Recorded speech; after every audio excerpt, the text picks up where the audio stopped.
Bonjour, moi c'est Antoine. Je travaille chez Michel Creusot, cabinet Martin, depuis bientôt 10 ans maintenant, et aujourd'hui j'ai pour mission de vous présenter la réforme de la facture électronique. Vous êtes prêts? On y va. Cette réforme a déjà été votée, mais elle n'est pas encore applicable du fait du report en juillet dernier. Cependant, Bruno Le Maire a déjà annoncé qu'elle devra être applicable à l'ensemble des entreprises à partir de 2026. Il faut donc vous y préparer, car cela va changer votre quotidien et surtout modifier notre manière de travailler ensemble. Je vous propose au cours de cette vidéo de voir qu'est-ce que la facture électronique, qui est concerné par cette réforme, pourquoi cette réforme, et enfin, que cela va-t-il changer pour vous en pratique. Mais alors, de quoi parle-t-on? La facture électronique, ou invoicing pour les initiés en anglais, c'est une facture émise, envoyée, reçue et archivée électroniquement. Concrètement, fini le papier, fini les PDF, vous aurez des échanges de flux de données avec vos clients et vous recevrez de la même chose de la part de vos fournisseurs. Qui est concerné?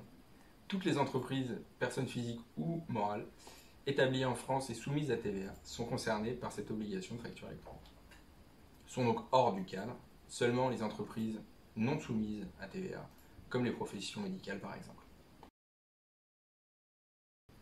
Alors, pourquoi cette réforme?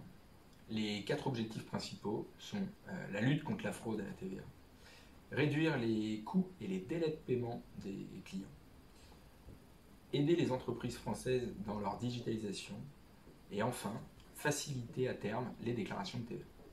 Aussi, il faut savoir que la France n'est pas unique dans cette réforme, c'est également un mouvement mondial et notamment européen, sachant que l'Italie, l'Espagne et le Portugal y sont déjà passés. Alors, comment ça va se passer? Comme je vous le disais tout à l'heure, la facture électronique devra être gérée numériquement de bout en bout. Ça veut dire qu'il y aura de nouveaux intermédiaires, des plateformes qui vont voir le jour, permettant de transmettre et de stocker ces factures électroniques. Il y aura donc le PPF, le portail public de facturation. Il sera gratuit et géré par l'État. Il y aura également des PDP, des plateformes de dématérialisation partenaires. Elles seront privées et seront agréées par l'État. Enfin, le troisième acteur sera les OD, les opérateurs de dématérialisation. Ils seront non agréés par l'État, mais ils pourront émettre des factures et dans ce cas, ils devront forcément passer par une plateforme PDP ou PPF. Très concrètement, quand l'obligation sera là, vous devrez choisir une plateforme. À ce moment-là, votre expert comptable sera le meilleur tiers de confiance pour vous aider dans ce choix. Pourquoi? Parce que nous maîtrisons les enjeux de la réforme de la facturation électronique, parce que nous connaissons votre activité et parce que nous connaissons votre système de facturation.